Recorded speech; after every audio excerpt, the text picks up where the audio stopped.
اللہ تعالیٰ قرآن مجید میں فرماتے ہیں، رمضان کا مہینہ وہ ہے جس میں قرآن نازل کیا گیا، جو لوگوں کے لیے ہدایت ہے اور واضح نشانیاں رکھتا ہے، حق اور باطل میں فرق کرنے والا ہے۔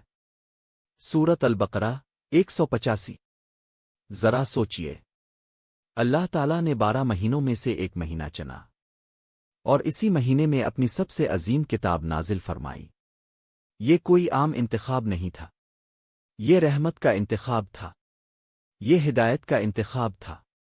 پھر اللہ تعالیٰ فرماتے ہیں، بے شک ہم نے اس قرآن کو شب قدر میں نازل کیا، اور تم کیا جانو کہ شب قدر کیا ہے؟ شب قدر 1000 مہینوں سے بہتر ہے۔ سوچئے، 1000 مہینے یعنی تقریباً 83 سال سے زیادہ عبادت کا اجر، صرف ایک رات میں۔ وہ رات خاموش تھی، مگر آسمانوں میں غیر معمولی نور تھا، فرشتے اتر رہے تھے، رحمتیں برس رہی تھیں، اور انسانیت کے لیے ہدایت کا دروازہ کھولا جا رہا تھا۔ پھر اسی رمضان میں ایک اور عظیم حکم نازل ہوا۔ اللہ تعالیٰ فرماتے ہیں، اے ایمان والو، تم پر روزے فرض کیے گئے ہیں جیسے تم سے پہلے لوگوں پر فرض کیے گئے تھے، تاکہ تم پرہیزگار بن جاؤ۔ سورۃ البقرہ 183۔ یہ ہے رمضان کا مقصد، صرف بھوکا رہنا نہیں، صرف پیاس برداشت کرنا نہیں، بلکہ تقوی حاصل کرنا۔ تقوی کیا ہے؟ یہ وہ احساس ہے کہ میں تنہا بھی ہوں تب بھی اللہ مجھے دیکھ رہا ہے۔ جب بندہ گرمی میں پیاسا ہوتا ہے، سامنے پانی ہوتا ہے، مگر وہ نہیں پیتا، تو وہ کسی انسان کے ڈر سے نہیں رکتا، وہ اللہ کے خوف اور محبت کی وجہ سے رکتا ہے۔ اسی لیے رمضان کے احکام کے درمیان اللہ تعالیٰ فرماتے ہیں، اور جب میرے بندے اب سے میرے بارے میں پوچھیں تو میں قریب ہوں، میں دعا کرنے والے کی دعا قبول کرتا ہوں جب وہ مجھے پکارتا ہے۔ سورۃ البقرہ 186۔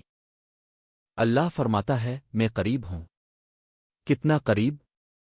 اتنا قریب کہ تم دل سے پکارو اور وہ سن لے۔ رمضان دعا کا مہینہ ہے، رمضان معافی کا مہینہ ہے، رمضان قرآن سے جڑنے کا مہینہ ہے۔ یہ وہ مہینہ ہے جس میں قرآن نازل ہوا، جس میں روزے فرض ہوئے، جس میں قبولیت کا وعدہ دیا گیا۔ اب سوال یہ ہے، کیا ہم صرف بھوکے رہیں گے؟ قرآن سے اپنا تعلق بھی جوڑیں گے؟ کیا ہم صرف وقت گزاریں گے؟ اپنی زندگی بدلیں گے؟ رمضان آتا نہیں، بلکہ جگانے آتا ہے۔ پھر اللہ تعالیٰ فرماتے ہیں، چند گنے ہوئے دن ہیں، پس تم میں سے جو بیمار ہو یا سفر پر ہو تو وہ دوسرے دنوں میں گنتی پوری کر لے، اور جو طاقت رکھتے ہوں وہ فدیہ دیں، ایک مسکین کو کھانا، اور جو خوشی سے نیکی کرے تو وہ اس کے لیے بہتر ہے، اور اگر تم سمجھو تو روزہ رکھنا تمہارے لیے بہتر ہے۔ سورۃ البقرہ 184۔ دیکھیے، اللہ نے آسانی رکھی، بیمار کے لیے رخصت، مسافر کے لیے سہولت، کیونکہ اللہ سختی نہیں چاہتا۔ پھر اگلی آیت میں فرمایا، اللہ تمہارے لیے آسانی چاہتا ہے اور تمہارے لیے تنگی نہیں چاہتا، اور تاکہ تم گنتی پوری کرو اور اللہ کی بڑائی بیان کرو اس پر کہ اس نے تمہیں ہدایت دی، اور تاکہ تم شکر گزار بنو۔ سورۃ البقرہ 185۔ یہ ہے رمضان کا خلاصہ۔ اللہ آسانی چاہتا ہے، اللہ ہدایت دینا چاہتا ہے، اللہ چاہتا ہے کہ بندہ شکر گزار بنے۔ رمضان ہمیں 3 چیزیں سکھاتا ہے: صبر، شکر اور اللہ کی عظمت کا اعتراف۔ اللہ تعالیٰ سورۃ القدر میں فرماتے ہیں، شب قدر 1000 مہینوں سے بہتر ہے۔ اس میں فرشتے اور روح نازل ہوتے ہیں اپنے رب کے حکم سے ہر کام کے لیے۔ وہ رات سراسر سلامتی ہے طلوع فجر تک۔ سوچئے، ایک رات 1000 مہینوں سے بہتر، یعنی اگر کسی نے اخلاص سے عبادت کی تو گویا اس نے عمر بھر عبادت کر لی۔ یہ ہے رمضان کا تحفہ۔ یہ مہینہ ہمیں صرف بھوکا نہیں رکھتا، بلکہ ہمیں اللہ کے قریب لے جاتا ہے۔ یہ مہینہ ہمیں یاد دلاتا ہے کہ زندگی عارضی ہے مگر آخرت ہمیشہ کی ہے۔ یہ مہینہ ہمیں سکھاتا ہے کہ نفس کو قابو کرو، زبان کو سنبھالو، دل کو صاف کرو اور قرآن سے تعلق مضبوط کرو۔ اب سوال یہ ہے، کیا ہم رمضان کو صرف کیلنڈر کا ایک مہینہ سمجھیں گے؟ اسے اپنی زندگی بدلنے کا موقع بنائیں گے؟ اللہ نے قرآن میں رمضان کی عظمت بیان کر دی۔ اب فیصلہ ہمارا ہے، ہم صرف روزہ رکھیں گے، تقویٰ بھی حاصل کریں گے، ہم صرف تلاوت کریں گے، قرآن کو اپنی زندگی میں اتاریں گے۔ رمضان ختم ہو جاتا ہے مگر اس کے اثرات باقی رہتے ہیں۔ اگر دل بدل جائے تو رمضان کامیاب ہے۔ رمضان میں نبی کریم کیا کرتے تھے؟ رمضان آتا تو نبی کریم کی زندگی کا انداز ہی بدل جاتا۔ یہ صرف عبادت کا اضافہ نہیں تھا، یہ مکمل روحانی انقلاب ہوتا تھا۔ حضرت عبداللہ بن عباس فرماتے ہیں، رسول اللہ لوگوں میں سب سے زیادہ سخی تھے اور رمضان میں آپ کی سخاوت اور بھی بڑھ جاتی تھی جب جبرائیل علیہ السلام اب سے ملاقات کرتے تھے اور اب کے ساتھ قرآن کا دور کرتے تھے۔ سوچئے، جبریل علیہ السلام ہر رمضان میں آتے اور نبی کریم کے ساتھ قرآن دہراتے۔ اس سے ہمیں کیا سبق ملتا ہے؟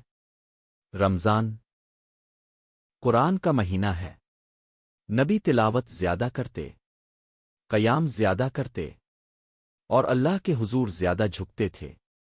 حضرت عائشہ فرماتی ہے، جب رمضان کا آخری عشرہ آتا تو رسول اللہ اپنی کمر کس لیتے راتوں کو جاگتے اور اپنے گھر والوں کو بھی جگاتے تھے۔ صحیح بخاری۔ یہ ہے رمضان کا جذبہ۔ آخری 10 راتیں، نیند کم، عبادت زیادہ، کیونکہ انہی راتوں میں شب قدر ہے اور نبی کریم شب قدر کی دعا سکھاتے تھے، اے اللہ تو بہت معاف کرنے والا ہے، معافی کو پسند کرتا ہے، پس مجھے معاف فرما دے۔ نبی کریم رمضان میں اعتکاف بھی فرمایا کرتے تھے، مسجد میں قیام کرتے، دنیا سے الگ ہو کر صرف اللہ کی طرف متوجہ ہو جاتے۔ یہ ہمیں سکھاتا ہے کہ رمضان صرف معمول کی عبادت نہیں بلکہ مکمل توجہ کا مہینہ ہے۔ نبی روزہ افطار کرنے میں جلدی فرماتے تھے اور سحری میں تاخیر فرماتے تھے اور افطار کے وقت یہ دعا پڑھتے، پیاس ختم ہوئی، رگیں تر ہو گئیں اور اجر ثابت ہو گیا اگر اللہ نے چاہا۔ رمضان میں آپ کی آنکھوں میں خشوع ہوتا، دل میں عاجزی ہوتی اور زبان پر دعا ہوتی۔ یہی سنت ہے، یہی راستہ ہے۔ اگر ہم واقعی رمضان کو کامیاب بنانا چاہتے ہیں تو ہمیں دیکھنا ہوگا نبی کیا کرتے تھے؟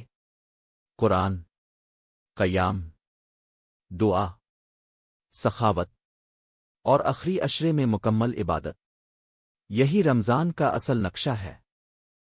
دین اسلام کی تعلیمات کو عام کرنا ہم سب کی ذمہ داری اور بہترین صدقہ جاریہ ہے۔ اس نیک مقصد میں ہمارا ساتھ دینے کے لیے ویڈیو کو لائک کریں اور چینل کو سبسکرائب ضرور کریں۔ آپ کو آج کی ویڈیو کیسی لگی؟ اپنی قیمتی رائے کا اظہار کمنٹ باکس میں ضرور کریں۔